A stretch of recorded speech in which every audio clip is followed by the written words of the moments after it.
Welcome to Big Bets on Campus Live. It's 10:30 a.m. Eastern. I am your host, Stuckey, and joining me, as they do each and every Saturday morning, are the guys from the three-man weave. We have Matt Cox, McKeon, and of course, Jim Root, freshly back from that awesome atmosphere in Tucson. How was that game, Jim?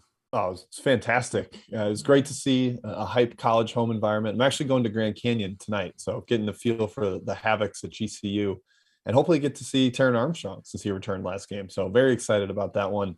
It's been a good trip so far. Up there on like the best atmospheres that you've been to? For McHale, yeah, definitely. Packed house and clearly mattered for both teams. I didn't see the spitting incident at the end of the game. I unfortunately was not in that corner, but man, I can't believe that happened. Lugie's going everywhere. Yeah, well, I'm glad you got out of there unscathed, and I'm glad you're back. We have a lot to get to today, including our best bets. We'll talk other spots that we like. We'll obviously talk some UNC Duke and get your thoughts in the poll. I do want to remind everyone to download the award-winning Action Network app where you can find all of our picks. You can find data, actionable content for today's slate and for the Super Bowl and plenty of other sports. So make sure you check that out. All right, let's dive right in, and we'll start off with our best bets. Let's first check out the leaderboard. I'm shocked that I have a win. That might be my only win over the past 3 weeks. But, of course, Jim keeps it rolling. He's undefeated. And as I said, the system last week, ride Jim, fade me. It depends on how Matt and Kai feel on any given day, and then it'll work out for you. So let's get right into it. Matt, where are you going? Yeah, feeling good today. So today's the day to ride me and fade Jim and the rest of the gang. So I'll just start off with a very pompous take here. I like the Vandy boys. Vanderbilt hosting LSU, two teams trending in completely opposite directions from a health perspective. LSU walking in pretty gimpy to Nashville. The key, Xavier Pinson, returned the last couple of games, but he's just not been his old self. Will Wade came out explicitly said he's probably not going to play today. We need to get him right. Even if it costs us a game, it's just more important to think about the tournament. On top of that, they have two other starters that are playing through injury. On the flip side, you have Vandy, who just got Rodney Chapman back, who is a key sort of Robin to Scottie Pippen there in the backcourt when he was healthy. They're actually 4-1 against the number toward the latter end of non-conference play when he was in the mix. You're getting him back, and they just got Liam Robbins back last game as well. So two teams, like I said, pointing in different directions right now. You get a good semi-high home spot there in Nashville. Take the Vandy boys +2 and above. Yeah, I don't mind. I really would have liked it if LSU had not lost that awful loss last game. I don't know how much that really impacted the line. But, yeah, LSU right now is just a mess, especially offensively. Kai, where are you going? Let's go Wake Forest, guys. Wake Forest +2, +2.5. Florida State is the walking wounded right now. Malik Osborne's already done for the year. Naheem McLeod just went down with a knee injury last game. He's out for this game. Anthony Polite is dealing with injuries. Those are three very, very key pieces for Florida State. And Wake Forest is good. They're hitting their stride. They're in good position to finish in the top 5 of the ACC, crash the dance for the first time in forever. And they are 4-1 against the spread with Damari Monsanto in the lineup. A transfer from ETSU joined Steve Forbes at Wake Forest. Florida State handled Wake Forest in the first matchup. They're without Davian Williamson. They have him back in this one. I love Wake Forest here. I'm actually on the opposite side of you here. I mean, this is Florida State's season. They have a lot of depth. Yeah, they're missing some key pieces, but I can't fault your argument. Jim, you've been red hot in this. Out of those first two, before you give your pick, who do you like more out of those two? I think it's Wake, but the theme of their best bet is similar to mine, where it's a healthier team or a team getting healthier against a team starting to miss pieces. So I kind of like both. I'll be backing both. Sorry, Stuckey. I don't mean to go against you. That's a smart thing right now. It's okay. So today my best bet is Indiana State. They're on the road at Valpo. It's kind of like Kai. They lost the first meeting. That one was at home. Now they're on the road. They're not fully healthy, Indiana State, but they're about as close as they've been all season. Kai, you pointed this out on Twitter. They've used 16 starting lineups this year. It's insane. Wow. But they've got everybody back except one piece. Maybe he plays too, Micah Thomas. Then the other side, Valpo's really struggling with injuries. Two Big Ten transfers. Trevor Anderson, the point guard from Wisconsin, he's out for the year. And then Thomas Kithier has got a balky back. He's the Michigan State transfer. So as those guys are banged up, I think Valpo is really trending down. And the Sycamores with their new coach, Josh Schertz, I think are going to trend up as they get healthy towards the end of conference play here. Yeah, I think they might be the most undervalued team in the Valley right now, and the team that's I'm looking to ride through March, especially as they get healthier. Yep. So I completely agree there, and hope that you move to 4-0 on Best Bets. I think I'll be joining you there. All right, that'll do it for Best Bets. Let's move on to our next segment, and that's Spot Up. We'll talk about. All right, wait, I forgot to give my best bet first. Jeez, I forgot to give my Michigan. This line has come down a little bit, but I really like the matchup for Michigan. And look, this is. I was just checking out Bracket Matrix. Michigan outside looking in right now. They could use this win. I don't think they're going to get it, but Purdue doesn't really run a lot of pick and roll or isolation. Michigan's been one of the worst teams in the country in defending in both. Purdue's one of the most post-heavy offenses in the country. I think Michigan has the size to at least compete there. On the other end, I think that their offense can give Purdue's perimeter defense some issues. It's also not the best spot for Purdue, right? They've won 4 straight. You got Illinois coming up. They're might be a little fat and happy and sleepy against a really desperate Michigan team. So give me the Wolverines as my best bet. All right, so now let's move on to Spot Up, and we're going to talk our favorite spots of the day. Matt, as always, why don't you kick things off? Yeah, I don't like backing large favorites, especially deep into conference play, but big exception here from a spot perspective. Taking Boise State at Taco Bell Arena, catching San Jose State playing their 3rd game in 5 days, coming from Utah State just a night ago where they played in altitude, made a big run at Utah State and just really, I think, exerted the max effort there. They got white hot from 3. They still lost by 16. The game was really never that competitive. It's just sort of an indication of where the San Jose State team is right now, sort of a non-conference covered darling. Now they're coming back down to earth. We're seeing Tim Miles, a coach we all love, starting to play more of his freshman. I think he has more of that long-term trying to look toward the future type of approach to his coaching right now. And I think you're going to see this team start to fade deep into Mountain West play.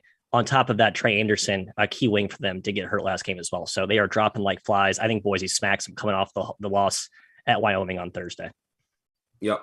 I think it's a great spot too. The only thing I would worry about is if Boise, against an opponent they know they can crush, comes out just a little flat and hungover from that game. But I think maybe you jump in live or second half, because I think eventually. Yeah, it could be a good live. Yep, I agree with that. It's going to roll here if they just come out a little flat.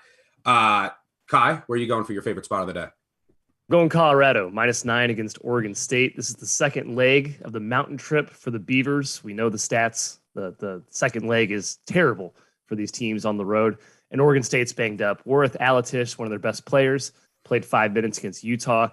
They lost that game, by the way, by 25 points. Xavier Malone Key and Isaac Johnson are out of this game. Bit pieces, but still important to Oregon State's depth.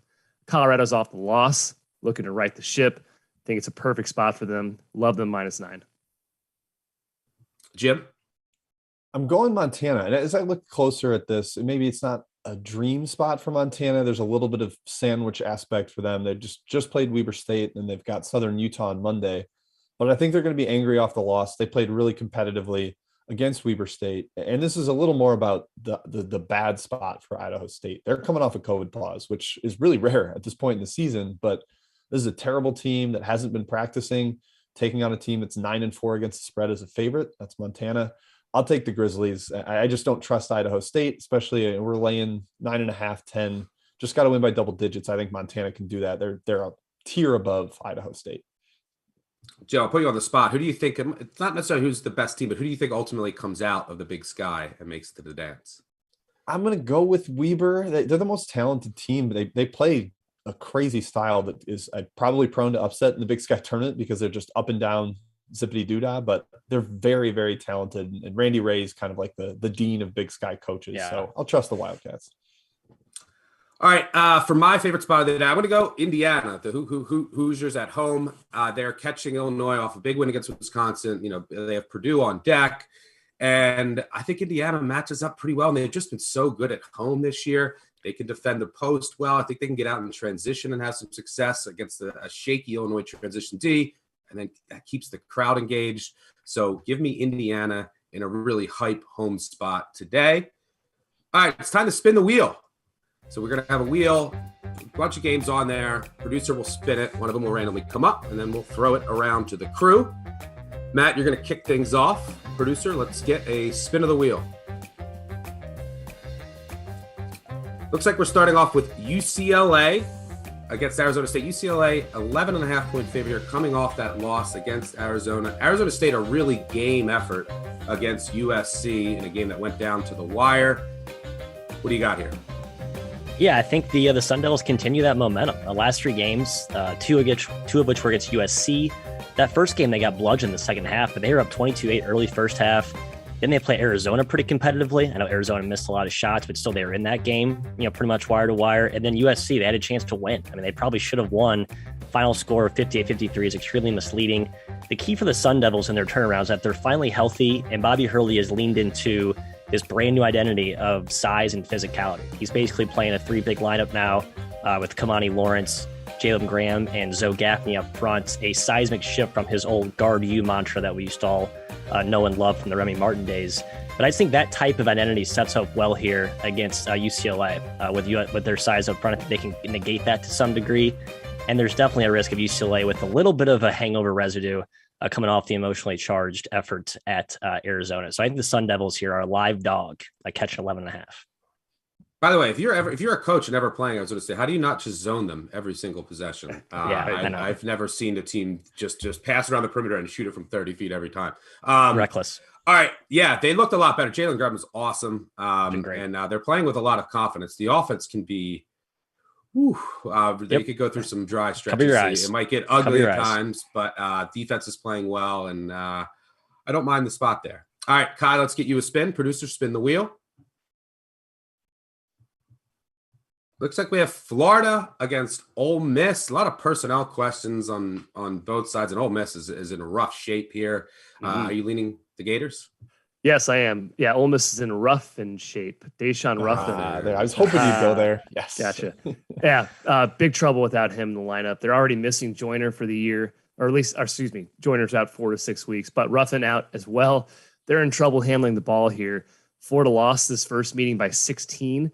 Ruffin had 21 points in that game, and Florida remembers that, I'm sure.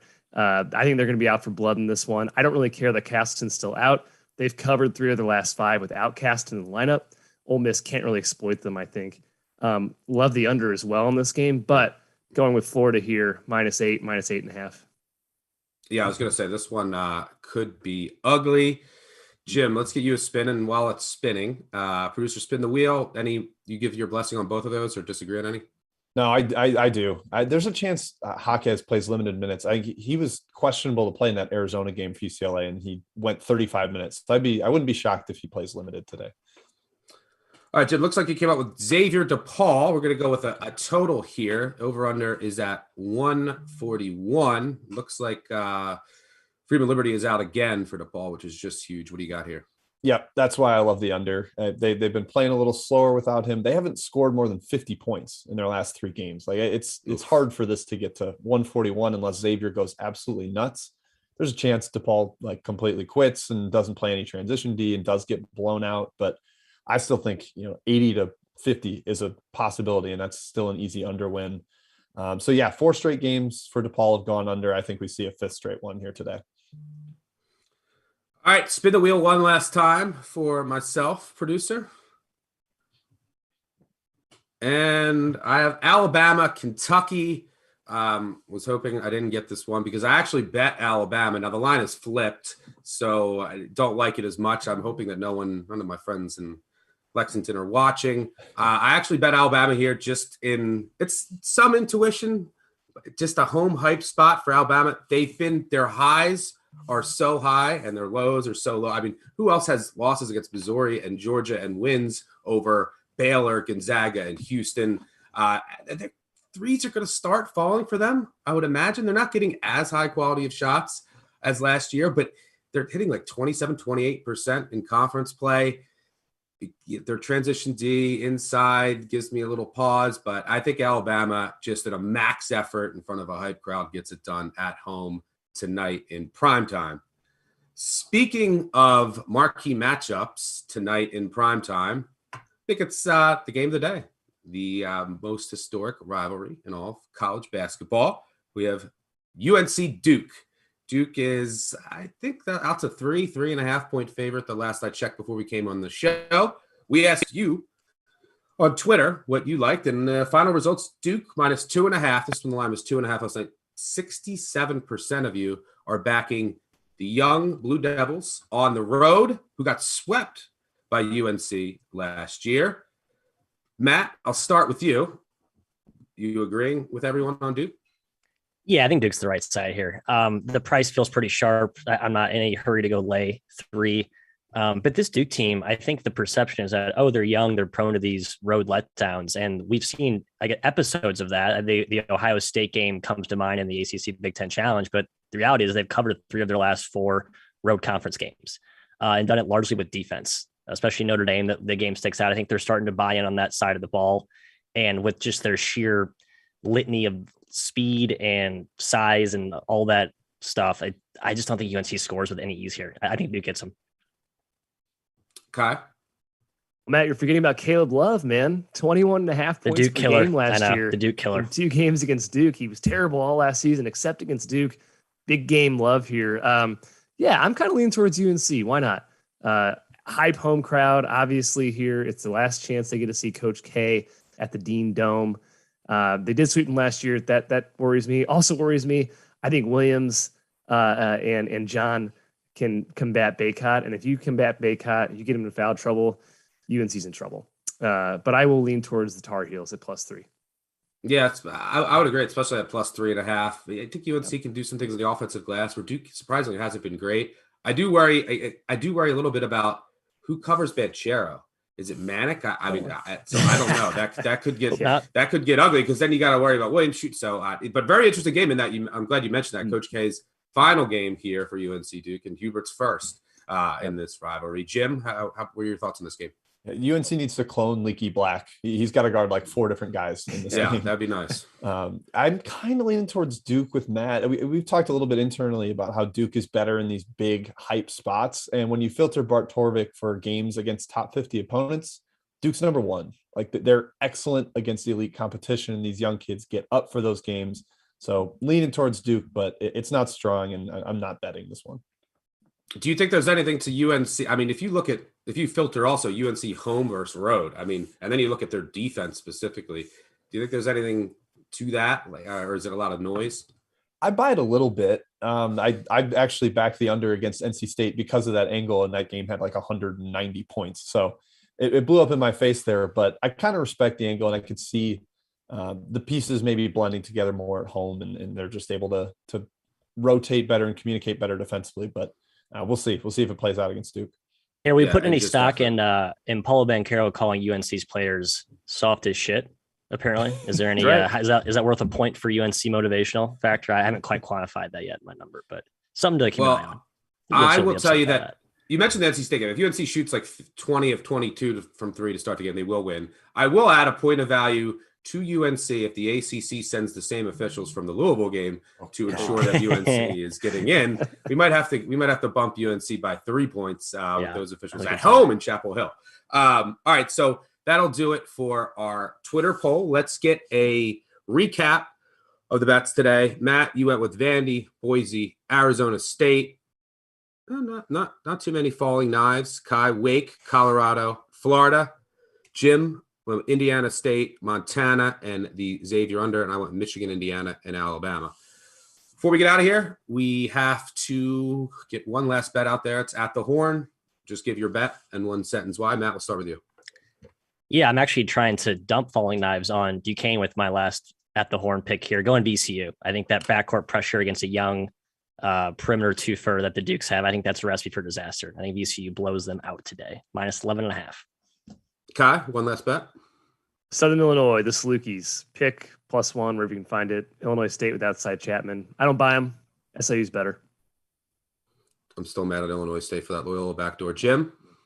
I like both of theirs. I'm going with Colgate. Americans shorthanded. Colgate's the best team in the league. I think they blow them out on the road. And I'll close things out with Georgia against Auburn because I'm a masochist. Thank you, everyone, for tuning in and listening. Good luck on your wagers today. Make sure to download the award-winning Action Network app, and you can find our podcast, Big Bets on campus, wherever you listen to your podcast episodes on Monday, Wednesday, and Friday. Thanks for tuning in. Good luck on your wagers today. We'll catch you at the same time next Saturday morning, 10:30 a.m. Eastern. Good luck.